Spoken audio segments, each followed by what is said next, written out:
Guys চলে এসো, আমার কিচেন রুম দেখাবো। টাইলস বসানো হয়েছে, কাজ এখনো বাকি আছে, পুরোপুরি কমপ্লিট হয়নি।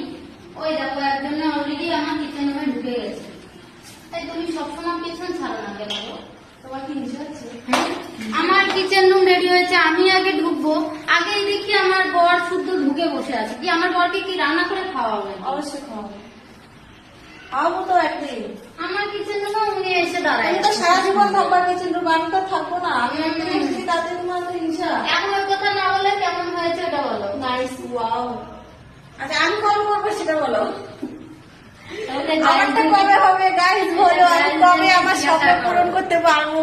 গাইজদেরকে জিজ্ঞাসা করো। আমার এখনো কিচেন রুম পুরোপুরি কমপ্লিট হয়নি, জাস্ট যেটুকু হয়েছে কেমন হয়েছে অবশ্যই কমেন্ট করে বলবে, ঠিক আছে? টাটা, দুজনে রেডি হয়ে ভিডিও করবো।